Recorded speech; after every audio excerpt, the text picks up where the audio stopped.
You over here. Hey, where you guys looking? Come on. Over here. Hey. There you go. Hey, there you go. See? All right. So we are going to be reading chapter 5 today in the Bridge Terabithia, the giant killers. Before we get there, let's go ahead and remind ourselves what happened in chapter 4. Jess and Leslie create Terabithia, their imaginary world. They become really good friends. Leslie helps Jess become not so scared of things. He was scared of drowning when she talks about scuba diving. He was scared of the forest. And she says, no, it's a good magical place. All right. And then also, just in life, Janice Avery is picking on them. And so in this chapter, we're going to deal a little bit more with Janice Avery. So we are going to go ahead and start with the giant killers. And so let's think about it for a minute. Who are the giant killers? Who would the giants be? And aside from actually killing and ending the life of someone or something, is there a way to kill something? Right? So, all right. Let's go ahead and dive on into our story here. So, we have the giant killers. Get it nice and close so that you can follow along. Let's not forget that you do have the PDF posted, which you can read along with me. So here we go. Leslie liked to make up stories about the giants that threatened the peace of Terabithia. But they both knew that the real giant in their lives was Janice Avery. Of course, it wasn't only Jess and Leslie that she was after. She had two friends, Wilma Dean and Bobby Sue Henshaw, who were almost as big as she was. And the three of them would roam the playground, grabbing up hopscotch rocks, running through jump ropes, and laughing while second graders screamed. They would even stand outside the girls' room first thing every morning and make the little girls give them their milk money before they'd let them go to the bathroom. Maybelle, unfortunately, was a slow learner. Her daddy had brought her a package of Twinkies, and she was so proud that as soon as she got on the bus, she forgot everything she knew and yelled to another first grader, "Guess what I got in my lunch today, Billie Jean?" "What?" "Twinkies!" she shouted so loud you could have heard her in the back seat even if you were deaf in both ears. Out of the corner of his eye, Jess thought he saw Janice Avery perk up. When they sat down, Maybelle was still screeching about her dadgum Twinkies over the roar of the motor. "My daddy brung them to me from Washington!" Jess threw another look at the back seat. "You better shut up about those dang Twinkies," he said in her ear. "You're just jealous because daddy didn't bring you none." "Okay," he shrugged across her head at Leslie to say, "I warned her, didn't I?" And Leslie nodded back. And neither of them was too surprised to see Maybelle coming screeching toward them at recess time. "She stole my Twinkies!" Jess sighed. "Maybelle, didn't I tell you? You gotta kill Janice Avery! Kill her! Kill her! Kill her!" "Shh," Leslie said, stroking Maybelle's head. But Maybelle didn't want comfort. She wanted revenge. "You gotta beat her up into a million pieces." He'd sooner tangle with Mrs. Godzilla herself. "Fighting ain't gonna get nothing back, Maybelle. Them Twinkies is well on the way to patting Janice Avery's bottom by now." Leslie snickered, but Maybelle was not to be distracted. "You're just yeller, Jessie Harris. If you wasn't yeller, you'd beat somebody up if they took your little sister's Twinkies." She broke into a fresh round of sobbing. Jess stiffened. He avoided Leslie's eyes. Or there was no escape. He'd have to fight the female gorilla now. "Look, Maybelle," Leslie was saying, "if Jess picks a fight with Janice Avery, you know perfectly well what will happen." Maybelle wiped her nose on the back of her hand. She'll beat him up.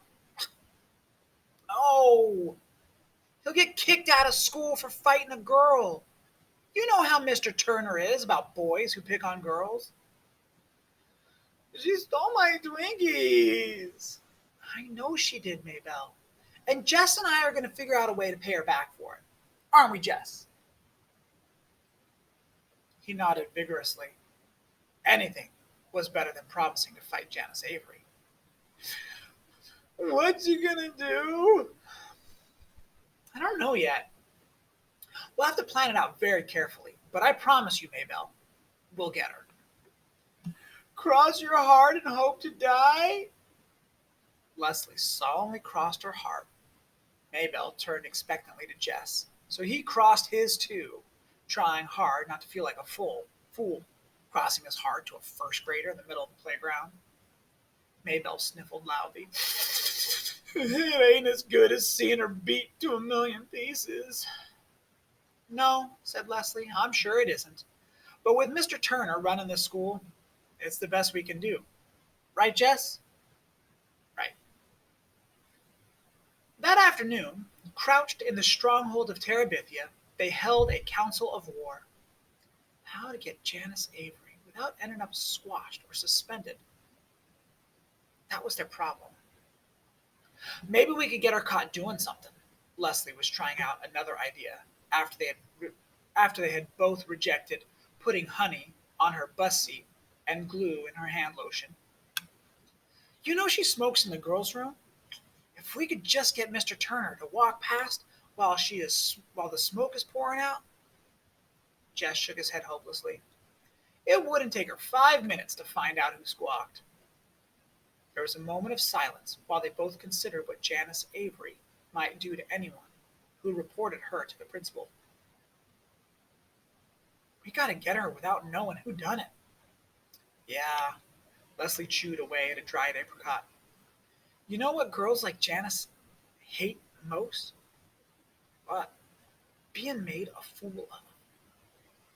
Jess remembered how Janice had looked the day he'd made everyone laugh at her on the bus. Leslie was right. There was a crack in the old hippo hide. Yeah, he nodded, beginning to smile. Yeah. Do we get her about being fat? How about... Leslie began slowly. How about boys? Who's she stuck on? Willard Hughes, I reckon. Every girl in the second grade slides to the ground when he walks by. Ooh. Yeah. Leslie's eyes were shining. The plan came all in a rush. Write her a note, you see, and pretend it's from Willard. Jess was already getting a pencil from the can and yanking a piece of notebook paper out from under a rock. He handed them to Leslie. No, you write. My handwriting is too good for Willard Hughes's. He got set and waited. Okay, she said. Dear Janice. No! Dearest Janice. Jess hesitated, doubtful. Believe me, Jess. She'll eat it up. Okay. Dearest Janice. Don't worry about punctuation or anything. We'll have to make it look as if Willard Hughes really wrote it. Okay. Dearest Janice. Maybe you won't believe me, but I love you. You think she'll... he asked as he wrote it down. I told you, she'll eat it up. Girls like Janice Avery believe just what they want to in this kind of situation. Okay, now. If you say you do not love me, it will break my heart. So please don't. If you love me as much as I love you, my darling. Hold it. I can't write that fast. Leslie waited, and when he looked up, she continued in a moony voice. Behind me. Meet me behind the school this afternoon, after school. Do not worry about missing your bus.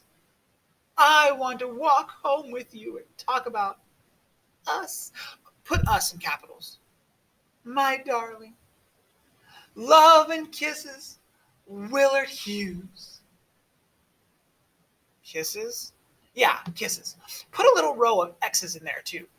She paused, looking over his shoulder when he finished. Oh, yes, put P.S. He did. Um, don't tell any. Don't tell nobody. Let our love be a secret for only us two right now. Why'd you put that in? She'll be sure to tell somebody, stupid. Leslie reread the note, nodding approval. Good. Use misspelled believe and to. She studied it a minute longer. Gee, I'm pretty good at this. Sure, you probably had some big secret love down in Arlington. Just errands, I'm gonna kill you. Hey girl, you kill the Terabithia and you're in trouble. Regicide, she said proudly. Regu, what? Did I ever tell you the story of Hamlet? He rolled over on his back. Not yet, he said happily. Lord, he loved Leslie's stories. Someday, when he was good enough, he would ask her to write them in a book and let him do all the pictures. Well, she began, there once was a prince of Denmark named Hamlet. In his head, he drew the shadowy castle with the tortured prince pacing the parapets. How could you make a ghost come out of the fog? Crayons wouldn't do, of course. But with paints, you could put one thin color on top of another so that you would begin to see a pale figure moving from deep inside the paper. He began to shiver. He knew he could do it if Leslie would let him use her paints. The hardest part of the plan to get Janice Avery was to plant the note. They sneaked into the building the next morning before the first bell. Leslie went several yards ahead so that if they were caught, no one would think they were together. Mr. Turner was death on boys and girls he caught sneaking around the halls together. She got to the door of the seventh grade classroom and peeked in. Then she signaled Jess to come ahead. Hairs prickled up on his neck. Lord, how do I find her desk? I thought you knew where she sat. He shook his head. I guess you'll have to look at everyone till you find it. Hurry. I'll be lookout for you. She closed the door quietly and left him shuffling through each desk, trying to be careful not to make a mess. But his stupid hands were shaking so much he could hardly pull anything out to look for names. Suddenly he heard Leslie's voice. Oh, Mrs. Pierce! I've just been standing here waiting for you. Lord, the seventh grade teacher was out there in the hall, heading for this room. He stood frozen.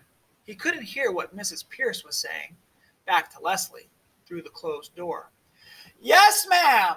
There is a very interesting nest on the south end of the building, and since, Leslie raised her voice even louder, you know so much about science, I was hoping you could take a minute to look at it with me and tell me what built it. There was a mumble of a reply. Okay, thank you, Mrs. Pierce. Leslie was practically screaming. It won't take but a minute, and it would mean so much to me. As soon as he heard their retreating footsteps, he flew around the remaining desks until, oh, joy, he found one with a composition book that had Janice Avery's name on it. He stuffed the note on top of everything else inside the desk and raced out of the room to the boys' room, where he hid in one of the stalls until the bell rang to go to homeroom. At recess time, Janice Avery was in a tight huddle with Wilma and Bobby Sue. Then, instead of teasing the little girls, the three of them wandered off arm in arm to watch the big boys' football. As the trio passed them, Jess could see Janice's face all pink and prideful. He rolled his eyes at Leslie, and she rolled hers back at him. As the bus was about to pull out that afternoon, one of the seventh grade boys, Billy Morris, yelled up to Mrs. Prentice. that Janice Avery wasn't on the bus yet. "It's okay, Miss Prentice," Wilma Dean called up. "She ain't riding this evening." Then in a loud whisper, "Reckon you all know that Janice has a heavy day with you know who."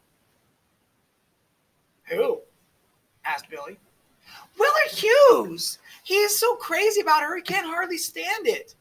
He is even walking her all the way home." "Yeah? Well, the 304 just pulled out with Willard Hughes on the back seat. If he's got a big date, he don't seem to know much about it." "You lie, Billy Morris!" Billy yelled a cuss word, and the entire back seat plunged into a heated discussion as to whether Janice Avery and Willard Hughes were or were not in love, and were or were not seeing each other secretly. As Billy got off the bus, he hollered to Wilma, "You just better tell Janice that Willard's going to be mad when he hears what she's spreading all over the school." Wilma's face was crimson as she screamed out the window, "Okay, you dummy! You talk to Willard! You'll see! Just ask him about that letter! You'll see!"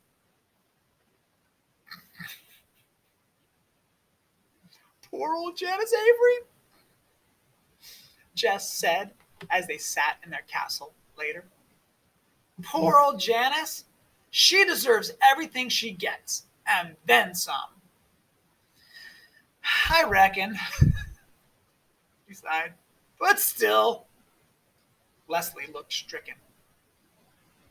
"You're not sorry we did it, are you?" "No, I reckon we had to do it.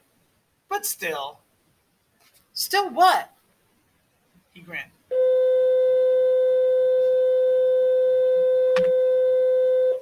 "Maybe I got this thing for Janice, like you got this thing for killer whales." She punched him in the shoulder. "Let's go out and find some giants, or Walking Dead to fight. I'm sick of Janice Avery." The next day, Janice Avery stomped onto the bus, her eyes daring everyone in sight to say a word. Leslie nudged Maybelle. Maybelle's eyes went wide. "Did you? Shh. Yes." Maybelle turned completely around and stared at the back seat. Then she turned back and poked Jess. "You made her that mad?" Jess nodded, trying to move his head as little as possible as he did so. "We wrote that letter," Leslie whispered. "But you mustn't tell anyone or she'll kill us." "I know," said Maybelle, her eyes shining. "I know." All right, let's talk about it. So, think about the title of the chapter, The Giant Killers. Who are the giant killers? Well, it tells us right at the beginning. It says that they liked to make up stories about giants, but they both knew who the real giant in their lives was, Janice Avery. So a giant is this huge creature that causes you trouble and might attack you and just cause all kinds of problems. And in their real world, Janice Avery is the giant. She's actually bigger and older, but she also causes them trouble. All right. So in this chapter, Janice Avery stole Maybelle's Twinkie. Maybelle says Jess should fight her, but Jess can't fight her. And so Jess and Leslie come up with a plan to punish Janice. They write a love note and tell her to wait after school, but the boy doesn't show up, and Janice looks foolish. So, all right, we get this idea of milk money. Milk money is just a little bit of change that you might take to school. Like mom and dad might give you 50 cents or $1 to buy a snack while at school. And here's what these bullies would do. They wouldn't let the little girls go to the bathroom unless they gave them money. That's just mean. All right, Twinkies, yummy. So Maybelle got a Twinkie, and Janice Avery stole the Twinkie and ate it. We get this word dadgum and Dadgum is kind of like, I mean, kind of like darn, but in this case, it's like, or crazy Twinkies, or she keeps talking about it, or like dadgum, like not quite a swear word, but it's just kind of like that thing, that thing. And then of course, brung them, but we're lazy with how we speak, and so my daddy brung them to me from Washington. My daddy brung them instead of brung them, brought them, brung. All right. Jess says he would rather fight Mrs. Godzilla, which is a funny image. Here's the idea of Godzilla, but Mrs. Godzilla, right? He'd rather fight Mrs. Godzilla before fighting Janice Avery. All right. Maybell says, you're just yeller. Yeller means coward or yellow bellied. And so it means you won't fight. You're just scared. So Maybell's like, you're just scared, Jess. You're a coward. Okay. It says, Jess and I are going to figure out a way to pay her back for it. Pay her back does not mean anything about money in this context. It means to revenge or to give her equal treatment. So you bully Maybell, you're going to get bullied. You treat me bad, I'm going to treat you bad. I'll get you back. All right. To solemnly cross your heart is to make that swearing, like I promise to do something. Oh, that's from Up. Isn't that such a sad part of the story? Up is a good story. If you've never watched Up, you should go watch Up. It's good. All right. I don't think we saw it in the PDF, but here on the top of my page, we have these dots. So we need to pay attention to those kinds of things. And what they normally mean is just, it's a brief pause. The story is moving on. We're going to pause, and then we're going to continue, right? It's just it's not quite enough for a new chapter, but just a little break in the story. So in this case, they are at school, where they're talking with Maybell, pause, and then they're after school in Terabithia talking. All right, stuck on. Who's she stuck on? Who does she love? I don't really hear many people say, who are you stuck on anymore? So maybe that's kind of a more of the southern or eastern part of the country. But here we might say, who do you like, or who do you have a crush on? And a moony voice. It's this idea of I'm so in love. And so when she's talking about the letter, oh, Janice, I love you. That moony voice. Okay. Regicide. When we look at this, she says regicide, which is a big fancy word. And Jessie goes, Regio, what? So we get the first part of the word, like, Regio, what? And then she says, it's Hamlet. We've talked about illusions. We talked about the illusion of Moby Dick. We talked about the illusion of Narnia. Here is another allusion to the Shakespeare's play Hamlet. Regicide means killing the king. And Hamlet is about somebody who killed the king, which is Hamlet's father. So somebody killed Hamlet's father. Now, this is not Hamlet's father's skull. That's Yorick, but that's beside the point. This is the famous part of the play where he says, shoot, I just blanked on it. All I can think of is Romeo and Juliet. So we're getting ready to do that one. All right, whatever. Hamlet's a famous play, and Leslie tells Jess all about it. All right, as I read, you probably noticed the way I was speaking when Jess was trying to be secret in the classroom, and Leslie was in the hallway giving him a warning, right? Practically screaming. So you gotta, when you read that, you gotta try and imagine what's the context, what are the characters doing, how should I be hearing them speak? All right. Did ya? At the very end where it says, did ya, cha, did ya, did ya, did you, right? Did ya do that? Did ya do that? Did ya do that? Did you do that? So that's how those words work. In English, we have all these words here that are really just more like sounds, but critical readers have to be aware of it. Because if you're like looking up cha in the dictionary, you're not going to find it. So you have to sound it out. You have to hear, what are they saying? Did cha do? All right. Okay. So let's think about the titles here. We've got this picture of a war council, right? That afternoon, crouched in the stronghold of Terabithia, they held a war council. So think about the chapter title. Who are the giant killers?